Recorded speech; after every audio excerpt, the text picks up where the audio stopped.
Hello, everyone. Welcome to A Quiet Night with Tokugawa Tisu Nayoshi, the Dog Shogun. This is not history as they teach it. This is history as it dreams. As the rain begins, quietly soft taps on wood, as if the sky itself were whispering a lullaby. It sits before you, tail curled like a question mark, and you follow because dreams are polite like that. The dog leads you into the shadows of a wooden palace.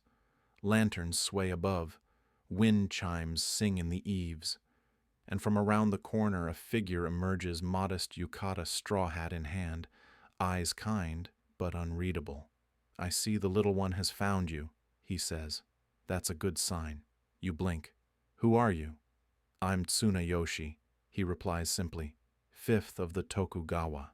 They call me the Dog Shogun, but I've always preferred night walks to titles." His voice is calm like water over stone. And somehow, without quite meaning to, you are walking beside him through alleys lit with lanterns, past closed tea shops and slumbering temples.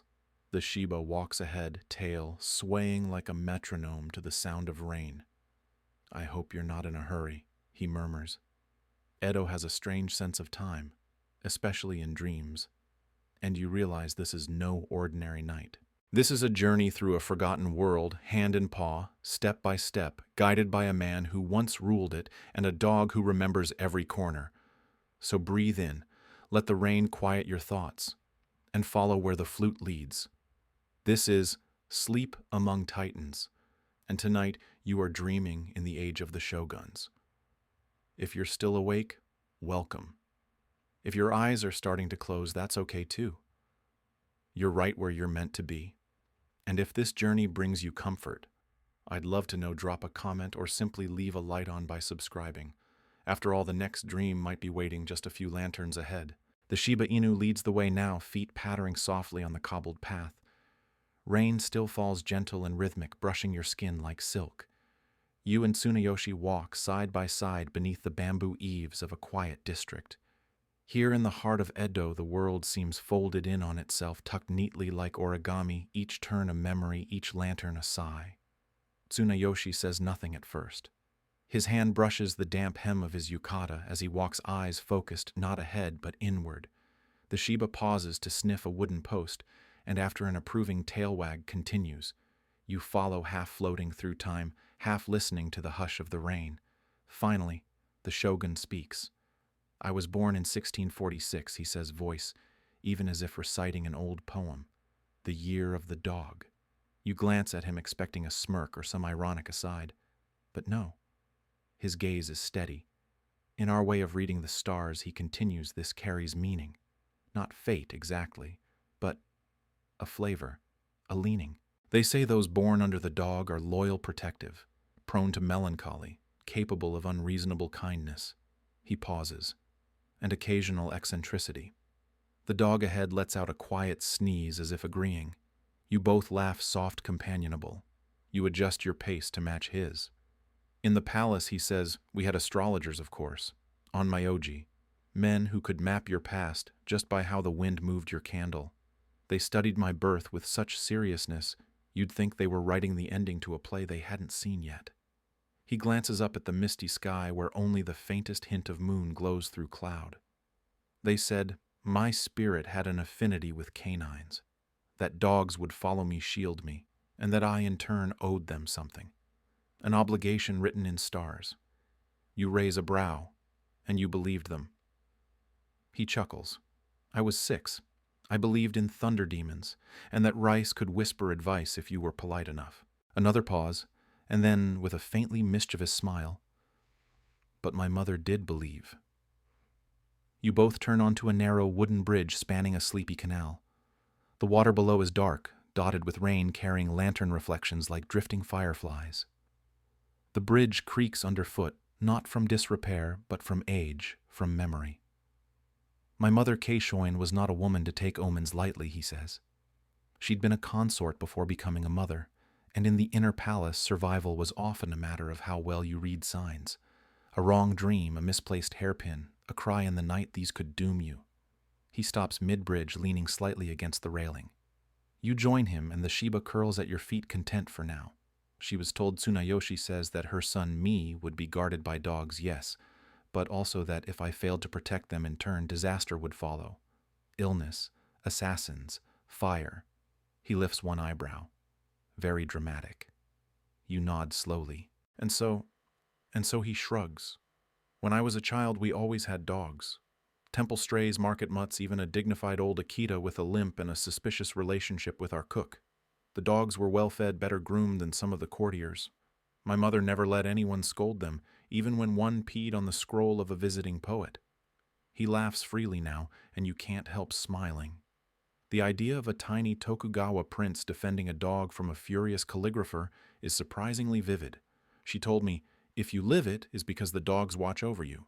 If they sleep peacefully, so may you. But if they whimper, beware. The rain lightens, mist swirling like breath above the canal. You both remain still listening to it. I suppose he adds, when I became shogun, I simply continued the logic. If dogs were sacred in my birth and essential in my childhood, then perhaps they deserved more than scraps and apologies.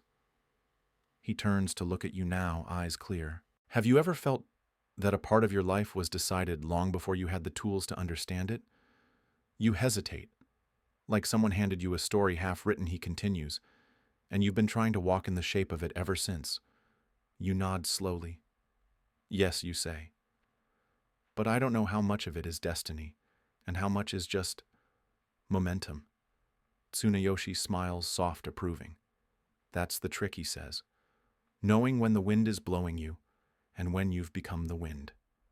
Behind you, the Shiba lets out a deep, contented sigh. Somewhere farther down the canal, a night heron calls once low and echoing. You watch as Tsunayoshi lifts his hand. A long, thin flute, one of those shakuhachi used by wandering monks, was tucked into his sleeve. He raises it to his lips and plays a soft, meandering line barely louder than breath. The notes trail through the air like tendrils of smoke wrapping around the rain. The bridge your thoughts. You close your eyes.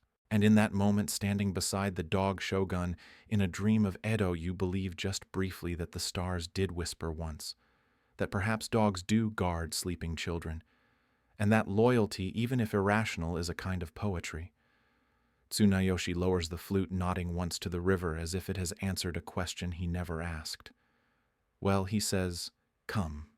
The Sumida awaits, and so you follow. The rain has softened to a whisper, now more mist than droplets.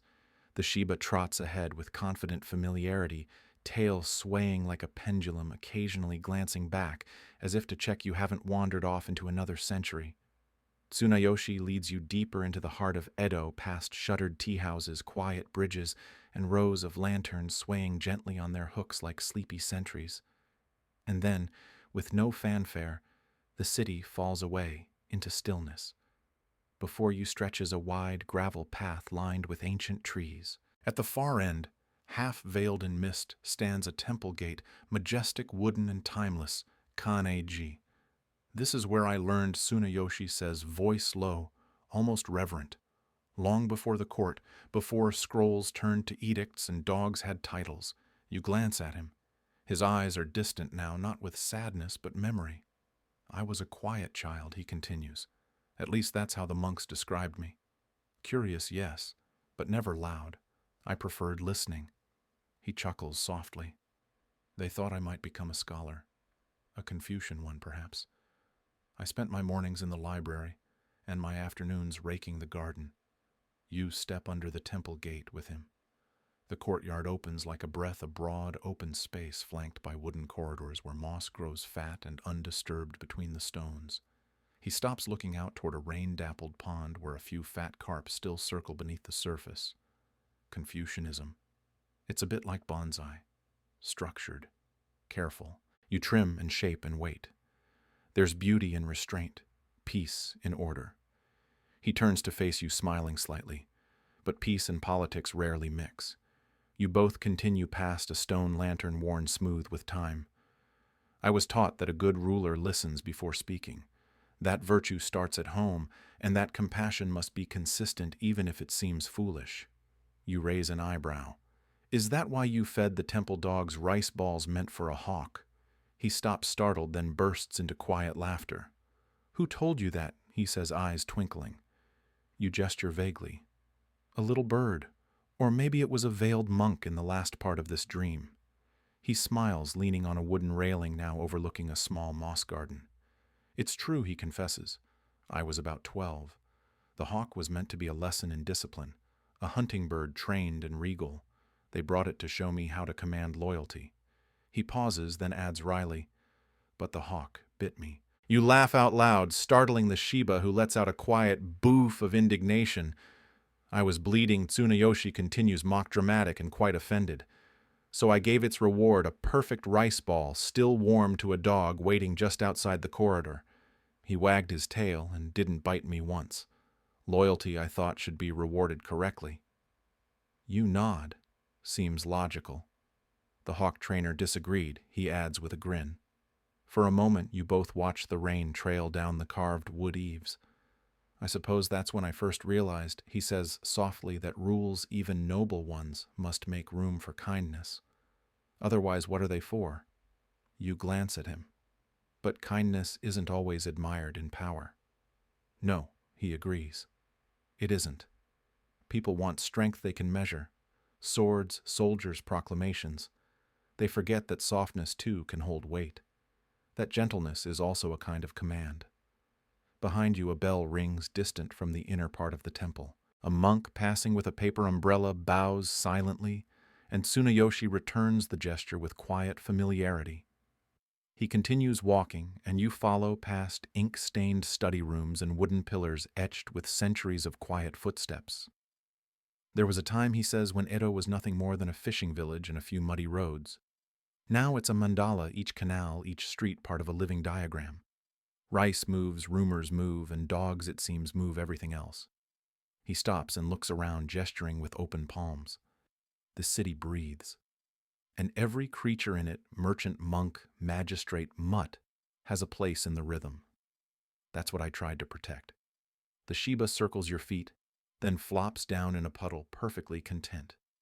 You sit beside him, letting the cool air sink into your skin. I was never supposed to be Shogun, Tsunayoshi says, suddenly. My brother was older, stronger. The heir. When he died unexpectedly, I was a scholar. A quiet boy in a temple. His voice grows softer. They gave me a sword and told me to rule.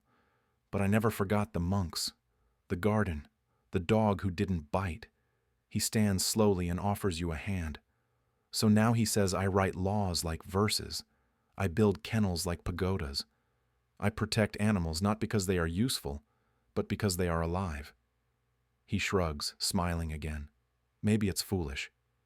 But I'd rather be remembered as the shogun who loved too much than the one who killed too well. You take his hand, rise, and follow once more. The rain has slowed to a drizzle now. The night is deep, and so is the silence, but neither feels empty. As you pass the temple gate again, a breeze stirs the leaves overhead. The flute melody returns somewhere in the distance, and the Shiba, ever faithful, leads the way. The sky above Edo has thickened, deepened into the velvety blue-black that comes just before dawn. And yet the city does not sleep entirely. Somewhere nearby, a lantern creaks on its hook. Farther off, a dog barks once clear and sharp, then nothing. You walk with the shogun, still your sandals wet now from the glistening stones. Beside you, the Shiba trots faithfully, tail, still curled like a question tongue, peeking playfully from one side. It's difficult to tell who's guiding whom anymore. The dog, the shogun, the dream. The streets curve into a narrow alley where the walls are paper-thin and the air smells faintly of cypress and ink. Tsunayoshi slows his steps, fingertips trailing along a wooden post. At eye level, you see a sheet of rice paper pasted cleanly to the surface, rain-speckled, slightly curled at the edges but legible. The words are written in elegant brushstrokes. All living beings shall be treated with compassion. Let none lift a hand against the dogs, the horses, the birds, or the beasts. Let cruelty be punished and kindness encouraged. By order of the shogun. He watches you read it. Then softly, they laughed at the first one, called it a whim, a phase, said I'd spent too long among monks and mothers. You tilt your head, but you kept writing. I did, he nods. More than 60 of them. Over the years. They began in 1685, shortly after a dream I couldn't quite explain, and they continued year after year, revision after revision, until my ink ran dry. You glance at him. He doesn't look tired. He looks steady. They were called the Shorui Awaremi no Rei, he says. The edicts on compassion for living things. Some dismissed them. Others feared them. I enforced them. He begins walking again, and you fall into step. He gestures toward a small wooden structure ahead, barely more than a kiosk with an overhanging roof. This was one of the scent stations, he says. Here the guards burned hinoki incense so that the stray dogs passing nearby would be calmed. It was part of their duty. You lean closer, inhaling. The wood is damp, but the scent lingers sharp, sweet, and ancient. It smells like memory. I was told I had gone mad, Tsunayoshi says. For punishing cruelty, for rewarding kindness, for making empathy the law. You raise an eyebrow. What kind of punishments? He sighs. Some were harsh, public reprimands, fines, removal from office, and yes, in rare cases, execution. The word falls like a raindrop onto still water, small but impossible to ignore. He doesn't flinch. There was a butcher who beat a dog in the market square, he says. The dog had stolen some scraps. The man kicked it until its ribs cracked. You wait. When questioned, he laughed, said it was just a dog, that it didn't matter. Tsunayoshi's hands are folded behind his back now. I had him tried, convicted, executed. You swallow. And did it help? For a time, he replies. Markets grew quiet. Children learned to feed before they struck. Some feared me, but others began to wonder if kindness could be a strength. The street opens into a small courtyard where a cluster of dog houses stands in neat rows. They are well built, weatherproofed, lined with straw. A single paper lantern hangs above the largest one, still glowing. The Shiba pads over and sniffs each house in turn, satisfied. This was one of the government shelters, Tsunayoshi says. We had many, some in the lowlands, some in the hills. We rotated the caretakers, paid them fairly, fed the dogs with taxes. You glance at him. Was it difficult convincing the court? Oh, impossibly, he says with a smile. They thought I was wasting rice, wasting money, wasting the country's time. Were they wrong? He doesn't answer at first. Then, perhaps not. But the alternative was to do nothing. And doing nothing never sits well with me. He crouches beside the Shiba, now fingers brushing gently along its back. I once saw a samurai draw his blade on a cat, he murmurs. It had scratched his robe. Nothing more. He would have killed it over pride, over thread. He glances up at you. What does that say of power? You don't reply. The wind picks up slightly, stirring the mist into long white fingers across the ground. A pair of crows flap overhead, silent as ghosts. Tsunayoshi rises. These edicts, he says, were not just about dogs. They were about restraint, about dignity, about reminding people that being human does not mean being unkind. You walk again, past more shelters, past walls with faded copies of the edicts still clinging in patches, past memories of arguments, of protests, of quiet obedience.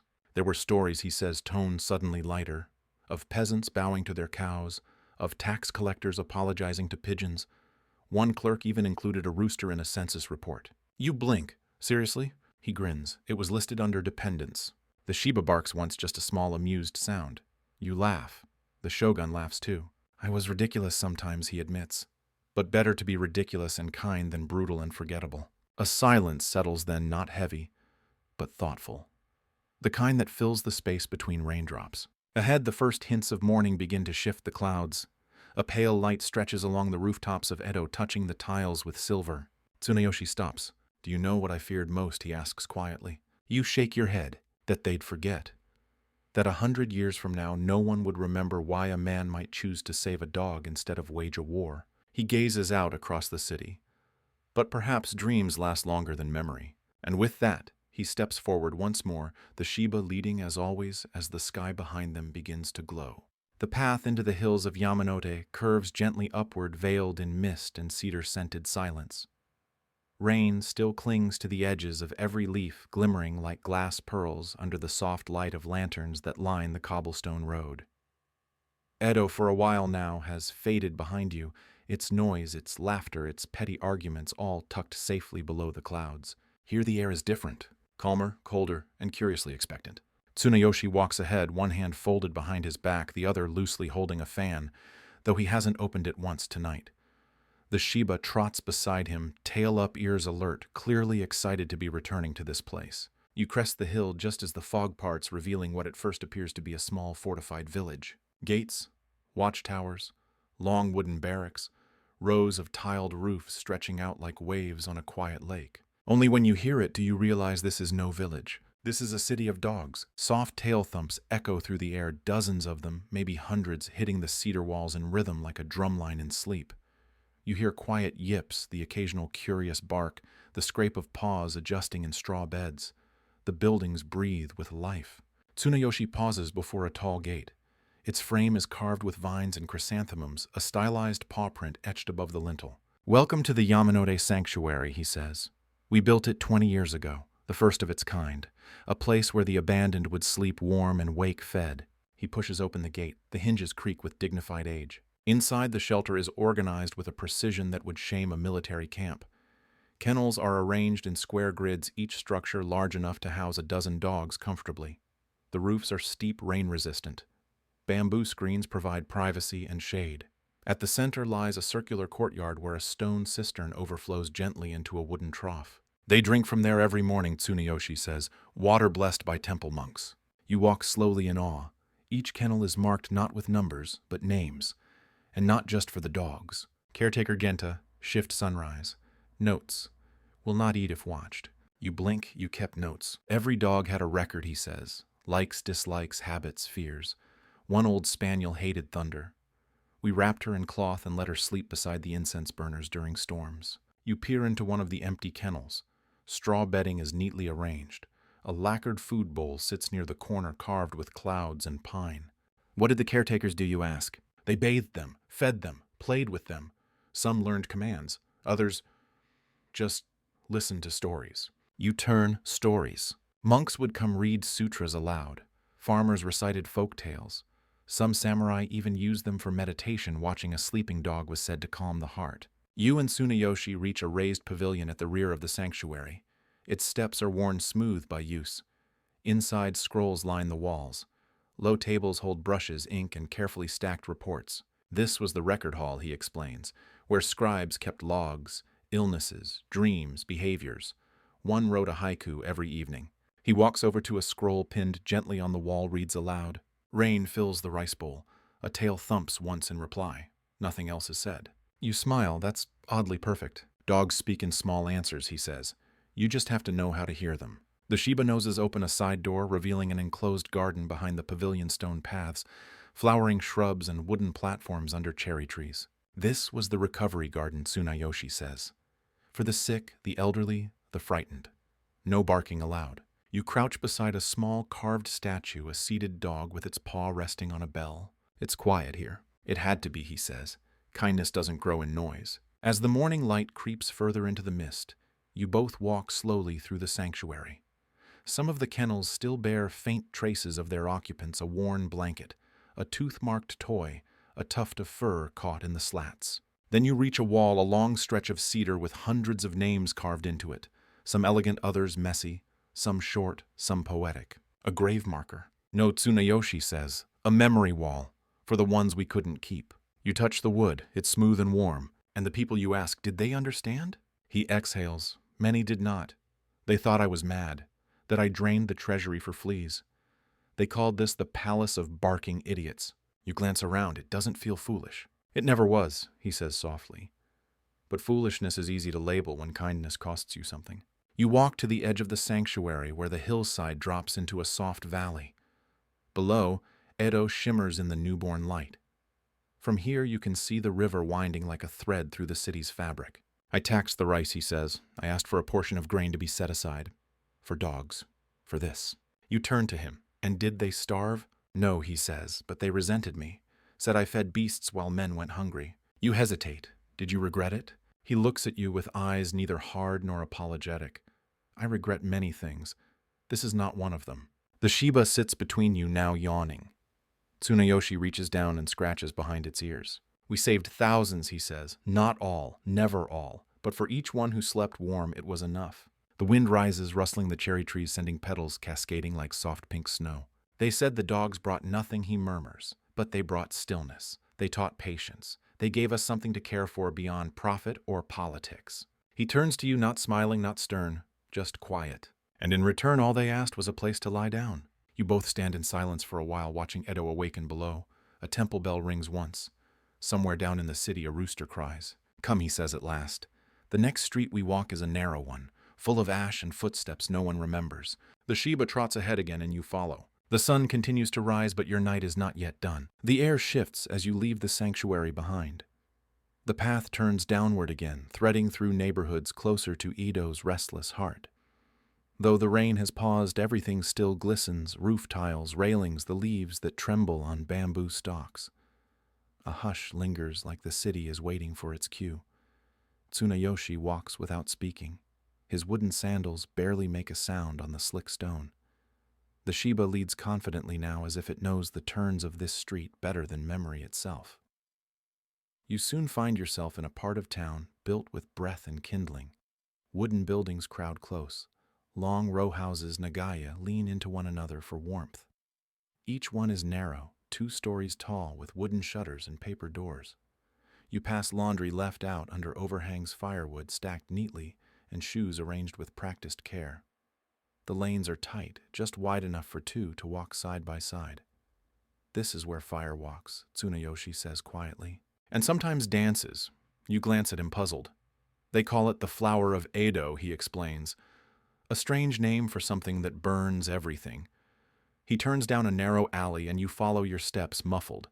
The air here is different, cooler, but touched by something dry, something charred. It clings to the corners. Around one bend you hear a strange rhythm, sharp wooden echoing across the rooftops. Click, click, click, click. It comes again. That's the sound of Hyoshigi, Tsunayoshi says. Fire watchers tapping blocks of wood. It means the wind is rising, and so is risk. You pause at a clearing between the houses, a small square barely large enough to turn a cart but open to the sky. At its edge stands a tall watchtower of open timber like a skeletal pagoda. A single lantern sways from its side, creaking softly. Every night the Haikushi, the fire brigade, patrols this quarter, he says. They watch for smoke. They smell for oil. They listen for panic. He gestures to the rooftops. When Edo catches fire, it spreads like thought, fast and unstoppable. You step closer to the tower. Below it, coiled ropes, buckets, long wooden paddles, tools of urgency. "I was here once," Tsunayoshi says, voice softer now, "in a different reign many years ago." You glance at him. "It was late summer," he continues. "The air so dry it cracked. A lantern blew over in a tea house just down the street. Flames climbed fast. He kneels beside a large basin still half full with last night's rain. I was restless. I wore a simple yukata and walked the streets with my Shiba. No guards, just the hum of Edo. He dips his fingers into the water. When the flames came, I didn't run. I picked up a bucket. You imagine him there, no robe of state, no fanfare, passing water in a human chain of carpenters, merchants, servants. A shogun whose title no one noticed, fighting fire with strangers. No one recognized you, you ask. Not until morning, he says. And by then, the fire had passed. He stands brushing his hands on his robe. It taught me something, that power unrecognized can still protect. That a ruler should know what his people fear. The Shiba trots over and sniffs a charred post nearby. The wood is scorched but intact, like a scar the city has decided to keep. You walk on. The alley narrows further, and now you smell smoke, old smoke, layered with time. On one door hangs a faded painting. It shows a cat dressed as a fireman carrying a bucket and looking heroic. The brushwork is crude. The colors have run. The Shiba growls. Tsunayoshi chuckles. He's never forgiven that caricature. He reaches into his sleeve and offers the dog a rice cracker. The Shiba takes it with a satisfied snort and sits triumphant. Around another corner you find the remains of an old Nagaya half-burned roof, collapsed one wall, blackened like overbaked bread. It has not been rebuilt. I kept it this way, Tsunayoshi says, not out of shame, but memory. He crouches again and draws a line in the ash with his fingertip. We lost a family here, he murmurs. 4 people and a dog. He barked until the very end. You close your eyes for a moment, letting the silence settle. Then from overhead, rain again, soft, sudden. enough to darken your sleeve. The smell of wet ash rises earthy and clean. Neither of you moves. It's strange, he says, how quickly a fire can vanish. And yet the air remembers for days. The wind stirs. A lantern creaks again, but this time it doesn't catch. You and Tsunayoshi stand beneath the tower listening to the world reset. Some nights, he says, I wonder how many people live lives like lanterns held up glowing for others but always at risk of being knocked over. You don't answer. You only listen. To the rain, to the wind, to the quiet ache in his voice. Then the Shiba barks, once a short, clear note. Tsunayoshi straightens his expression, steady again. Tsunayoshi pauses again and looks toward the rooftops with a quiet frown. But that wasn't the worst of it, he says. There was another fire greater than any before or since. The great fire of Mereki. You feel a chill, even as the rain pauses again. 1657, he says. They say over 60% of the city was lost. Temples, palaces, entire districts vanished in a single night. The flames began from a temple lantern tipped by wind, they believe. But Edo was made of tinder. The wind carried the fire like a whisper, and suddenly it screamed. He steps onto a stone slab worn smooth. Tens of thousands perished. We buried them in mass graves. And when the smoke cleared, we rebuilt. Wiser, stronger, with more canals, more stone, more open space. He lets the silence hang. I was a boy then. But I remember the sky. It was red for 3 days. Not from sunset, from grief. You say nothing. The Shiba presses against your leg. The alley narrows further, and now you smell smoke, old smoke layered with time.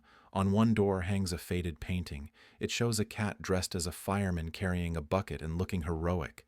The brushwork is crude. The colors have run. The Shiba growls. Tsunayoshi chuckles. He's never forgiven that caricature. He reaches into his sleeve and offers the dog a rice cracker. The Shiba takes it with a satisfied snort and sits triumphant. Around another corner you find the remains of an old Nagaya half-burned roof collapsed, one wall blackened like overbaked bread. It has not been rebuilt. I kept it this way, Tsunayoshi says, not out of shame, but memory. He crouches again and draws a line in the ash with his fingertip. We lost a family here, he murmurs. 4 people and a dog. He barked until the very end. You close your eyes for a moment, letting the silence settle. Then from overhead, rain again. Soft, sudden, enough to darken your sleeve. The smell of wet ash rises earthy and clean. Neither of you moves. It's strange, he says, how quickly a fire can vanish. And yet the air remembers for days. The wind stirs. A lantern creaks again, but this time it doesn't catch. You and Tsunayoshi stand beneath the tower listening to the world reset. Some nights, he says, I wonder how many people live lives like lanterns held up glowing for others, but always at risk of being knocked over. You don't answer. You only listen. To the rain, to the wind, to the quiet ache in his voice. Then the Shiba barks once a short, clear note. Tsunayoshi straightens his expression steady again. There's one more place I want you to see tonight, he says, but it's a place of whispers. He steps forward past the tower, past the soot, past the echoes of fire. You follow, and the rain begins to wash the ash away. The alleys fall behind, and you emerge into a broader lane lined with closed shops. Their wooden shutters creak faintly in the wind, and old painted signs hang motionless, stiffened by time. Edo sleeps uneasily beneath a sky full of cloud.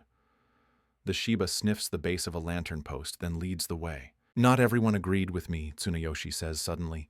His tone is even, but something more brittle hides beneath. About the dogs, about compassion. You glance at him. His profile in the dim light is unreadable. It was never just about animals, he continues. It was about dignity. Life owed kindness whether it walked on 2 legs or 4. A gust of wind sends a shutter clapping against its frame. Somewhere deeper in the city a bell rings once. Midnight is near. Tsunayoshi leads you to a small bridge arching over a canal. You both pause halfway across. Reflections of dim lanterns shiver on the water. But people grow tired of kindness when it becomes inconvenient, he murmurs, especially when rice is scarce, when their bellies rumble and their taxes rise. He turns and rests his hands on the railing. They began to whisper. At first it was quiet. A joke in a sake house, a play in a side alley, a dog whistle in the dark. You hear something then soft low, the hollow thud of drums. You both turn your heads. Far off past rows of houses something stirs. A gathering.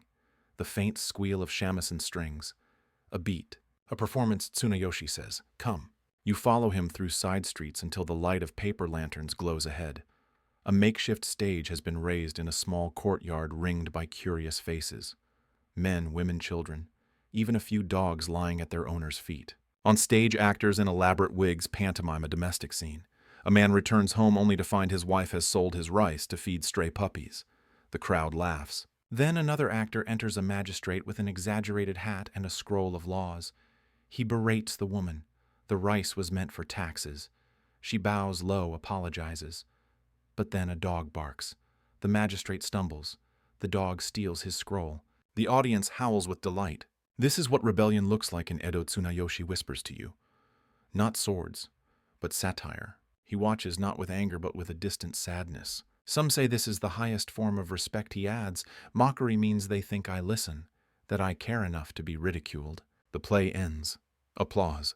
Lanterns sway as people begin to leave. The actors bow deeply. But one man lingers near the back, a low figure in a traveler's cloak. He sets a lantern adrift in the canal that rings the courtyard. It floats, trailing faint ink marks along the water. Curious, you approach. The lantern bears a single line of writing. Many legs, no rice.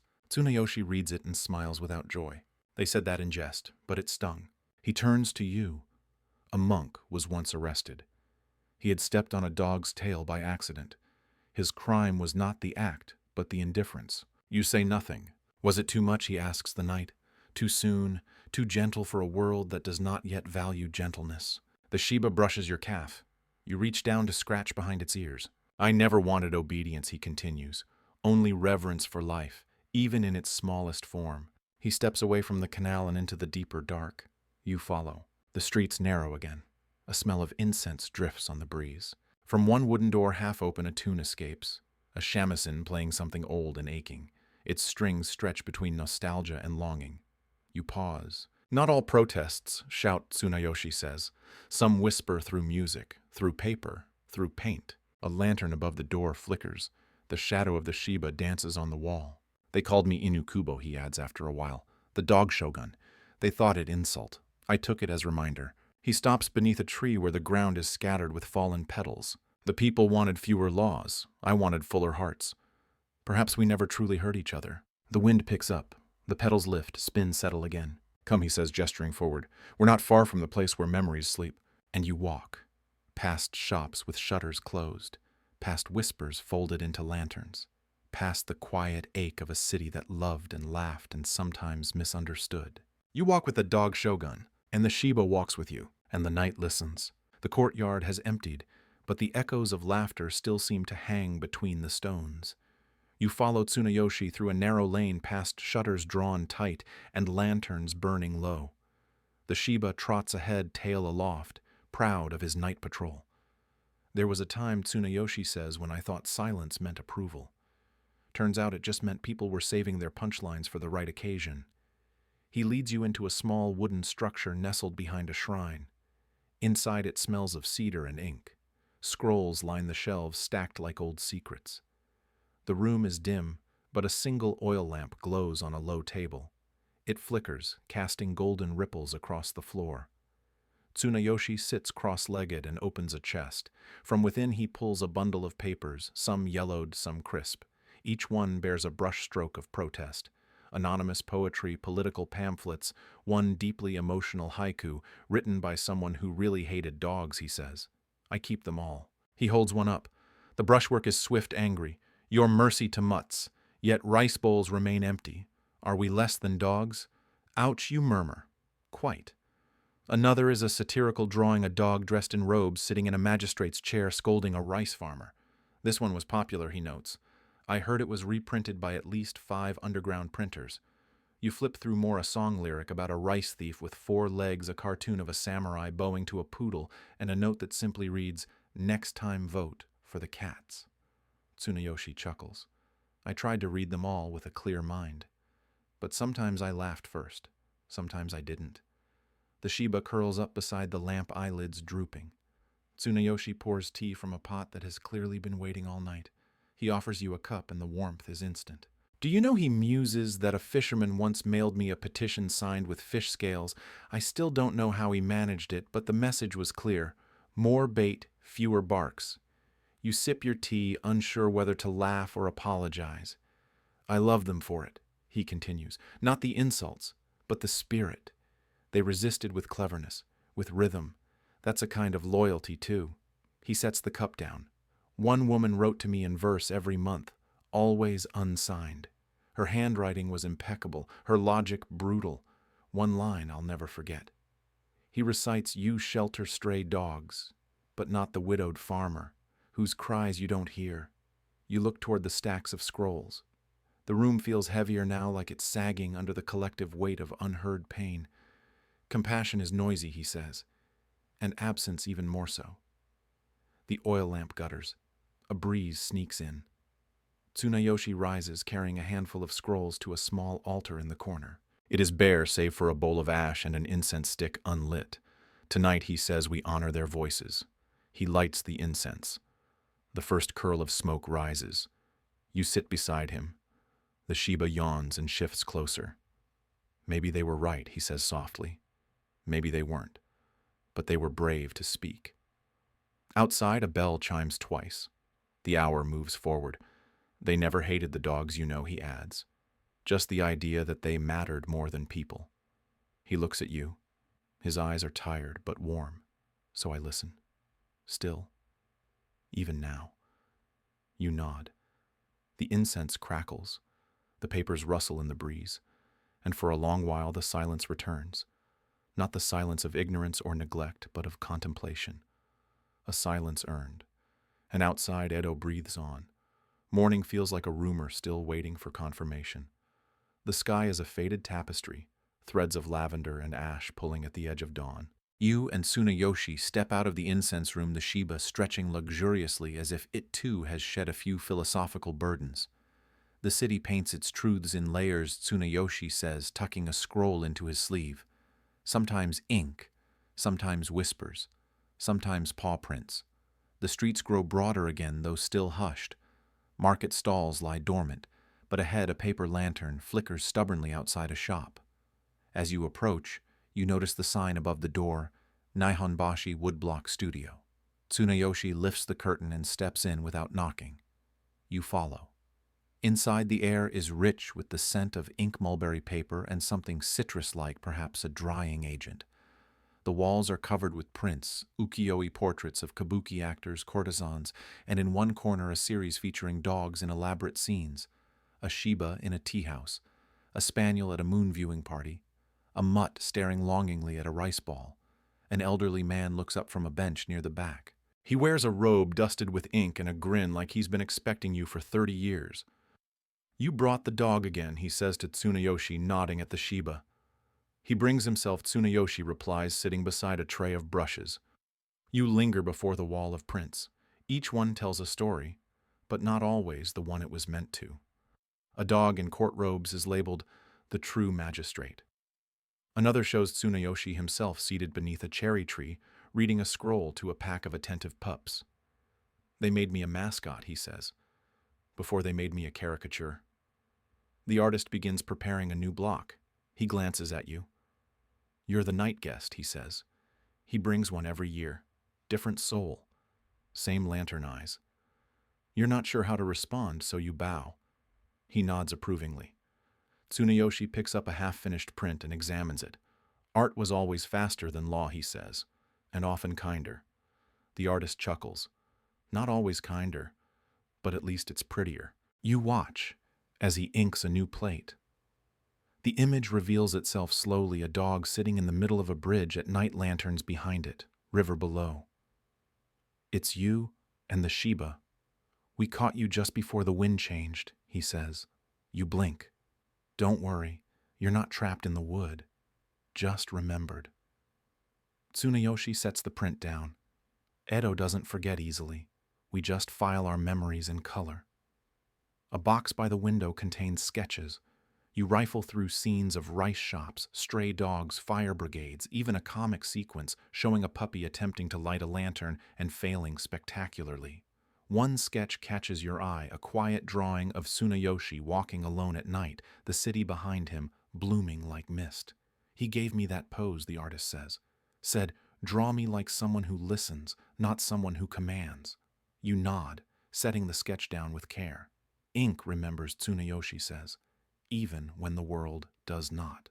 The Shiba jumps onto the bench beside you and presses its paw onto a fresh sheet of paper. The artist lifts it and smiles. Another signature for the archive, he says. Outside, the first real light of dawn filters through the shōji screens.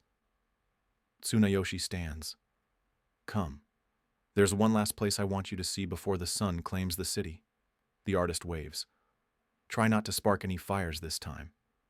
Tsunayoshi grins. Only conversations. And with that, you step back into the soft-lit world, dog at your side, Edo whispering around you in ink and silence.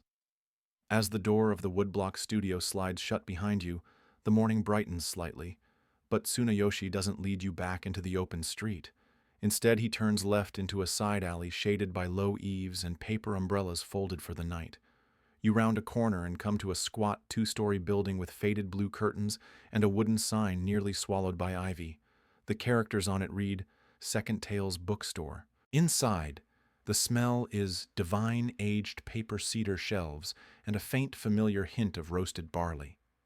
Every surface is stacked with books, treatises on herbal remedies, scrolls of seasonal poetry, bound accounts of merchant guilds, and more than a few books entirely about dogs.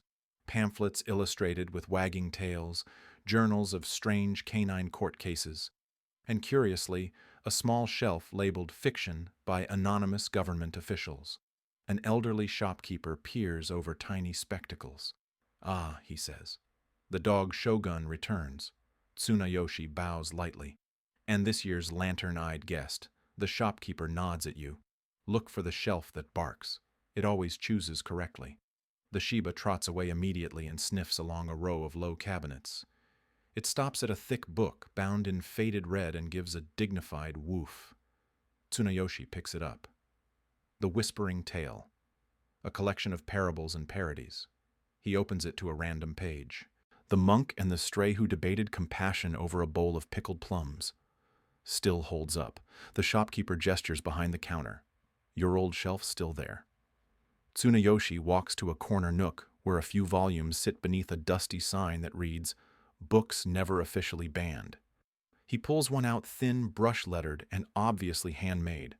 I wrote this under the name Tsuna no Ko, he confesses. Means son of Tsuna. Subtle enough, he hands it to you. The title reads, From Fur to Feeling Tales of Loyalty. The first chapter begins, a dog once saved a samurai not with teeth but with silence. You feel the weight of it, not heavy but meaningful. You may take one, says the shopkeeper. Tradition. You scan the shelf again and choose a book of poems titled Rain on Paper Doors. The final poem reads, The fire long gone now, but still I pat the floorboards, just to be sure, friend. You smile. Tsunayoshi chuckles softly as he thumbs through another volume. I remember writing this one during a week of particularly loud protests. I thought, fine, if I can't govern in peace, at least I'll publish in peace. The shopkeeper adds, Some of those poems have become popular lullabies. Though most parents don't know, they were originally about tax complaints and dog park politics. A cat slinks across the rafters above, pausing to glance down at the Shiba who pretends not to notice. Outside, the sounds of early Edo stir vendors raising awnings, the creak of pushcarts, a sparrow knocking a pebble from the eaves. Before you leave, the shopkeeper tucks a small scroll into your sleeve. A bonus, he says.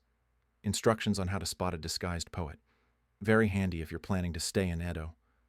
Tsunayoshi tucks his chosen book into his robe. Prints may fade, he says, but stories. They're excellent at hiding until they're needed. The Shiba, as if on cue, gives a short bark and heads for the door. You step outside, blinking in the pale gold of day. Just as you're about to step outside the bookstore, the air shifts. At first, it's barely noticeable, a dry tang like a forgotten corner of a summer attic. Then it grows clearer, a bitter, restless scent of ash. A single feather of gray curls through the paper curtain. Tsunayoshi stills mid-step. The shopkeeper stops reorganizing a pile of historical treatises and lifts his nose slightly like an old cat testing the wind. Fire, the shopkeeper says flatly. Too early in the day for fireworks, Tsunayoshi mutters. The Shiba perks up and trots to the door-tail stiff. The curtain lifts slightly in a sudden breeze and reveals a strange orange hue blooming on the wall across the alley. You step back instinctively. Tsunayoshi turns to you with a calm, sharp look. Stay low, and bring that book. Books do best when they travel. The shopkeeper has already begun packing scrolls into a lacquered chest. 5th fire this season. And always in a warehouse. Who keeps storing oil near lamps. You follow Tsunayoshi through the back of the shop, where a narrow path leads behind the buildings toward a canal. Smoke curls around the eaves like gossip. The alley opens into a back lane crowded with neighbors. Some hurry past with bundled cloth and pails of water, others shout directions, and one woman gently encourages a donkey to move faster than it clearly wishes to. In the distance, you hear the telltale Hayoshigi wooden clappers rhythmically knocked by patrolmen alerting for fire. It echoes across the tiled roofs like a heartbeat. Tsunayoshi watches a group of children file out from a nearby schoolhouse, their teacher clutching a bronze bell and calling roll. She's good, he says. Didn't even panic. Smoke deepens to a low-hanging veil. Someone shouts about sparks on the northern eaves. The Shiba sniffs the air, then yips twice, urgent, but not frantic. Come, Tsunayoshi says. We'll follow the canal. The fire doesn't argue with water. You pass a small bridge and spot the flames for the first time, a line of red flickering up from the second story of a rice warehouse. Firemen Haikushi are forming a chain from the river, shouting in practiced rhythm. One of them, wearing a blue coat painted with a tiger, turns briefly and bows when he sees Tsunayoshi. You again, he calls. Last time it was lanterns and lacquer boxes. Tsunayoshi grins. This time we're only saving memory. The Haikushi nods and returns to his work. Buckets splash, roof tiles clatter. As you continue along the water's edge, Tsunayoshi begins pointing out buildings. That tea house once burned in '96. Rebuilt twice. One of the waitresses learned to dance by dodging sparks. That bathhouse, built from the remains of an old temple, still smells of cedar and incense. Everywhere you turn, there's evidence of survival. A wall blackened but standing. A shrine half charred but incense still curling in its bowl. We never built for forever, he says. Only for again. The Shiba pauses near a dock where a group of artists are loading prints into crates. One of them turns face smudged with soot. I thought you might come, she says to Tsunayoshi. You'd be disappointed if I didn't. She gestures to a stack of scrolls. Tried to save the dog prints first. They sell better than the actor ones. Tsunayoshi shrugs. Dogs know how to hold a pose. You help lift a crate onto a small boat. It rocks slightly, the water catching the light now tinged by ash. You glance up above. The sky is blooming orange-gray like a bruised apricot. The air is hotter now, thick and dry. You pull your robe tighter. You all right? Tsunayoshi asks, pausing beside you. You nod. Just feels like the city's breathing through smoke. He looks up. Edo always exhales fire, then breathes back in something wiser. Usually. As you reach the far bank, the fire seems to have turned direction, pushed by a new wind. It doesn't chase you, but its presence lingers like an unfinished story. A boy hands you a damp cloth to cover your nose. His hands are smudged, but his eyes are bright. I saved a book, he says proudly. What book, you ask? Something about dogs. Tsunayoshi beams. Smart choice. The bell of a distant temple rings. 3 slow chimes. A pause, then 2 more. All clear. Tsunayoshi turns to the Shiba. You did good. I owe you grilled sweet potato tonight. The Shiba wags once and sits. The wind shifts again, and the smell of the canal overtakes the smoke. Tsunayoshi looks at you. This too will be part of the memory. The day fire met books and didn't win. You both sit on a stone ledge, catching your breath. Around you, Edo begins to settle. Voices grow softer. Buckets clank back into order. We could build the bookstore stronger, you suggest. Tsunayoshi nods. We will. But maybe we keep it a little crooked. That's where the best shelves hide. The Shiba sighs, leans into your knee, and closes its eyes. You stroke its fur, still warm from the run. Come, Tsunayoshi says. The lotus pond is waiting. And I think today, it might reflect something new. By the time you and Tsunayoshi reach the pond, the sky has softened into something almost blue. The air is clean again, touched with a faint sweetness, wet stone pine bark, and the gentle sigh of leaves brushing sleeves.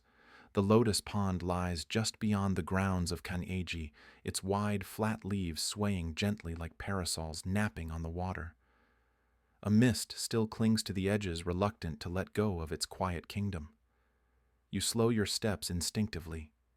This was where I came after signing the first law, Tsunayoshi says, hands behind his back. Not the ceremony, the real first moment, the night before. He kneels beside a worn stone, weathered and half sunken into moss. I asked this rock what mercy would cost. You sit beside him. The Shiba circles twice and settles between you, chin on paw. Across the water, koi fish stir beneath the lilies. A crane takes off with the kind of grace that makes you forget wings are muscle and bone. The laws, the edicts, they weren't just about dogs, Tsunayoshi says. They were about how we treated the small, the inconvenient, the ones no one worried over.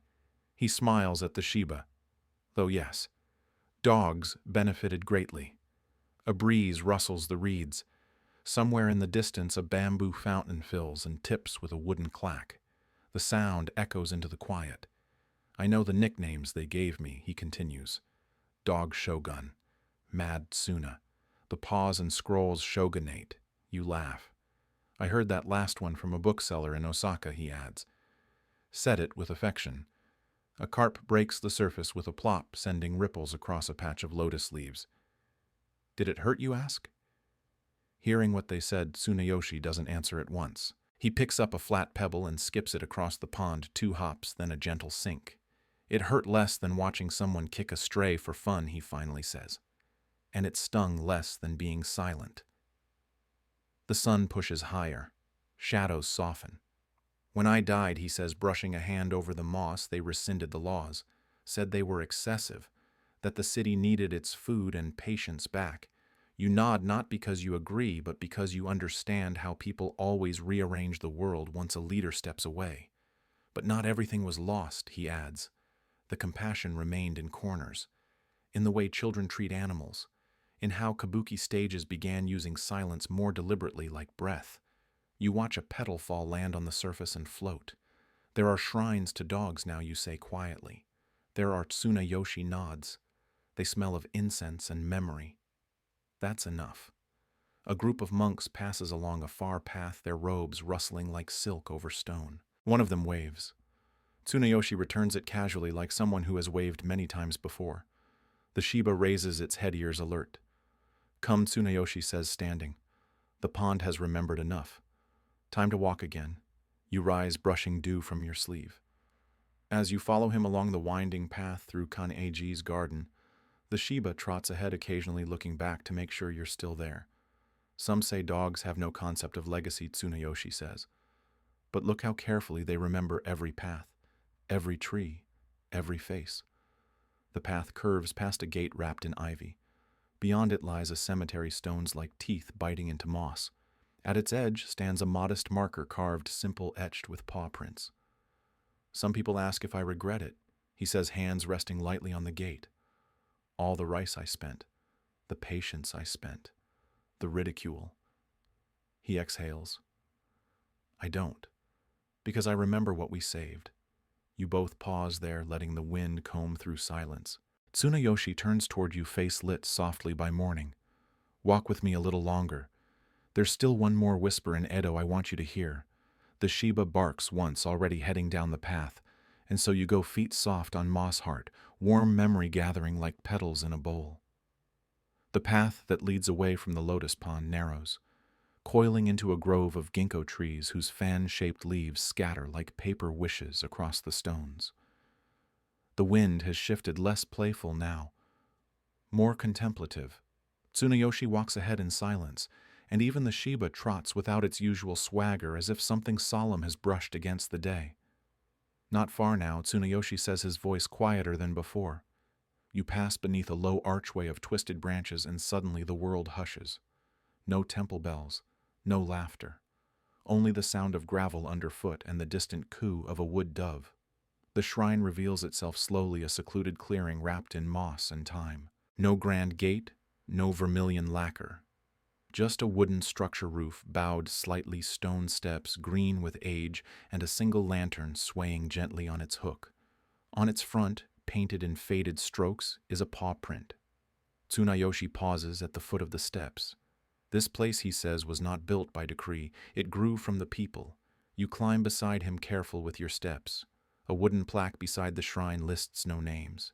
Instead, it simply reads, "To the voiceless who loved, and were loved back." Tsunayoshi kneels before it, placing a small offering, just a rice ball wrapped in shiso leaf. The Shiba sits beside him, eyes soft. He glances to the sky, then down to the lantern still gently swaying. I used to come here after fires, he says. Not just the big ones. Any fire that took more than it gave. You sit next to him. How many, he exhales slowly. Over 100 during my time. Some small, some monstrous. You follow his gaze to the trees where charred trunks still peek beneath new bark. There was one fire, Genroku 16, he says, almost whispering. It danced through 6 wards. Paper walls, pine floors whined from the west. It moved faster than our thoughts. He is quiet a moment, then adds, Edo is beautiful, but it's built like a dream, too dry, too wooden, too ready to vanish with a single spark. We built with hope, but never enough stone. You watch his fingers run gently over the rice ball, not lifting it, just steadying it. They saved the dogs, he continues. A few monks ran from kennel to kennel, releasing them into temple gardens. The people grumbled later about paw prints on prayer mats, but no one was bitten. That mattered. The Shiba shifts, slightly resting its chin on Tsunayoshi's sandal. I once saw a boy, he says, barefoot, carrying 2 scrolls and a puppy. That's all he took. Not his father's sword, not his mother's mirror. Just stories and a heartbeat. He looks up again, scanning the canopy. Sometimes I wonder if I ruled a city, or a lantern. Always beautiful, always flickering. A breeze lifts your sleeve. You glance around. No one is there, and yet something lingers. Ghosts, you ask, half smiling. Tsunayoshi shrugs gently. If so, they are the softest kind. Smoky and shy. You light a stick of incense. Its smoke rises like a thread through centuries. The Shiba presses its nose to your ankle and sighs. Across from the altar, nestled among roots, sits a small stone. No inscription, just another paw print etched deep. You touch it, and the stone is warm, as if recently held. I used to think laws could protect everything, Tsunayoshi says. But memory does more. It travels better, sleeps in more hearts. A crow calls from above, not raucously, but with a long note that echoes. Ready for the flute, he asks. You nod. He rises slowly, and the Shiba stretches. One last look at the shrine, at its simplicity, its silence, its strange fullness. And then the 3 of you walk on deeper into a city that remembers flame, as well as it remembers kindness toward a sound waiting in the distance. The city begins to blur.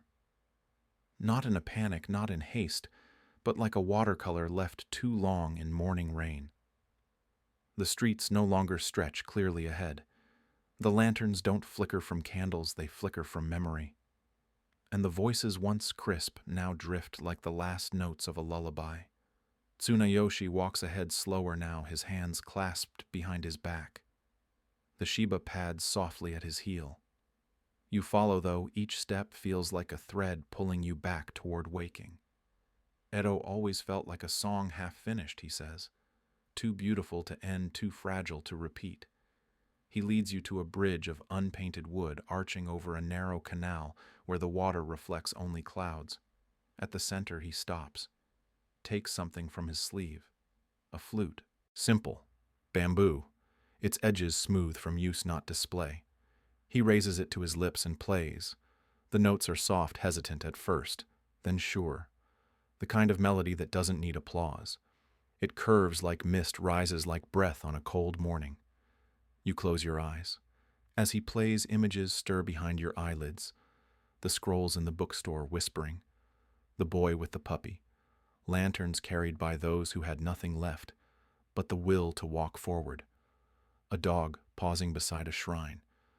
When you open your eyes, the Shiba is watching you. Almost time, Tsunayoshi says, lowering the flute. You look around. The bridge is quieter now, the city fainter. Was any of it real, you ask? Tsunayoshi smiles. Every kindness is. You reach out and touch the railing. It feels like memory. Smooth but fading. Take this, he says, handing you the flute. You hesitate. It plays better in dreams, he adds. The Shiba barks once soft like a goodbye. And then, with no great final gesture, no dramatic farewell, the dog shogun and his companion walk across the rest of the bridge and into the morning mist. You stand there a while, listening. The world stirs. A window creaks open. A crow calls. The sun warms your face. And somewhere impossibly gentle, the echo of a flute fades into your pillow. If you're still awake, dear traveler, perhaps your dreams will carry you to the next tale. The streets of another time are always waiting quietly, wagging their stories. Your dog probably thinks you're weird, but that's okay. Somewhere out there, a Shiba with excellent taste in scrolls is proud of you. When you're ready, the next dream is only one paw step away. And then, with no great final gesture, no dramatic farewell, the dog shogun and his companion walk across the rest of the bridge and into the morning mist. You stand there a while, listening. The world stirs. A window creaks open. A crow calls. The sun warms your face.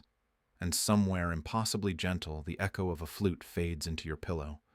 If you're still awake, dear traveler, perhaps your dreams will carry you to the next tale. The streets of another time are always waiting quietly, wagging their stories. Your dog probably thinks you're weird, but that's okay. Somewhere out there, a Shiba with excellent taste in scrolls is proud of you. When you're ready, the next dream is only one paw step away.